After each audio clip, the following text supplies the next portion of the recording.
You're looking at a virtual reality image of a coronavirus patient at George Washington Hospital in Washington, D.C. The patient is a generally healthy 59-year-old man with high blood pressure. Just days before this image was created, he was asymptomatic. But now, those green areas show where the infection has damaged tissue in the lungs. For many, COVID-19 will be mild, but for others, it's deadly.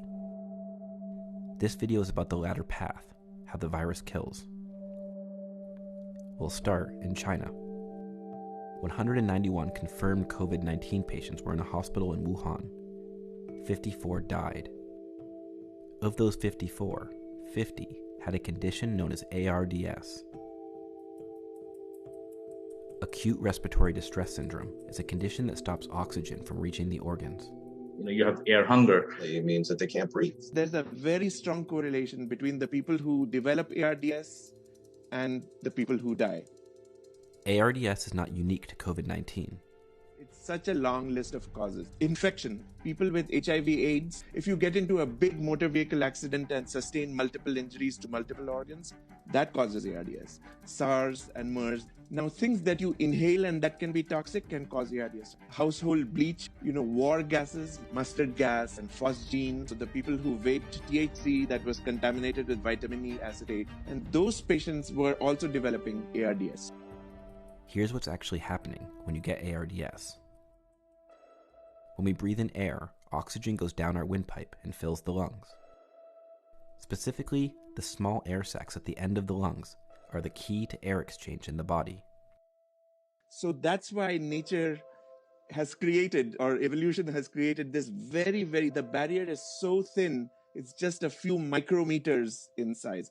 So the oxygen has to go through just a little bit of collagen, the cell that lines the alveolus, into the red blood cell.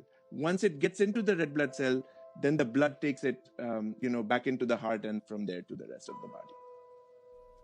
And this is the key to understanding why COVID-19 is killing people.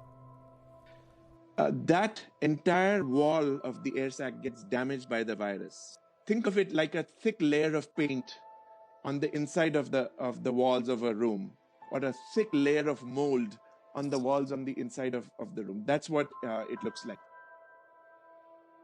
As that wall becomes thicker, oxygen can no longer pass into the bloodstream, and your organs begin to suffocate. So if you are sick, you might be asking yourself, am I in the mild path or the serious path? A good indication is whether you have severe shortness of breath and for how long. Those are indications the virus has progressed lower into the lungs. One small study of hospitalized patients in China found that 0 to 2 days after development of symptoms, chest scans were coming back normal for more than half of patients. Keep in mind, these are patients that were sick enough to be in the hospital. But within 3 to 5 days after symptoms started, that flipped, and 91% of hospitalized patients had significant respiratory issues.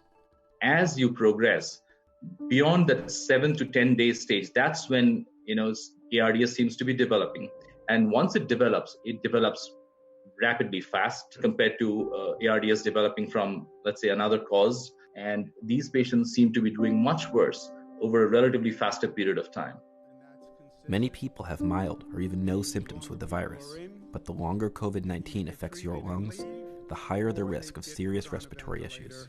And the longer you're on a ventilator, the less likelihood you will come off the ventilator. That is the blunt truth of this situation.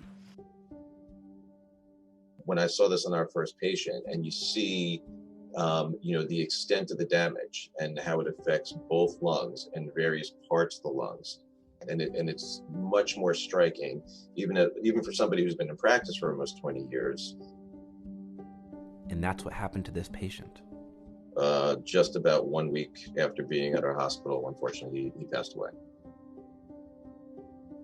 Really, my goal of trying to get this out into the public is so that they understand the severity of the problem that we're seeing and why the social distancing and the flatten the curve and every other hashtag that's come up in the past couple weeks is just so important, is because This is a community-wide problem. It's a global problem, and it's going to take a community solution, right? Everybody has a role to play, and if you're not in the healthcare field right now, your role is to stay home, right? Because again, the virus doesn't move on its own.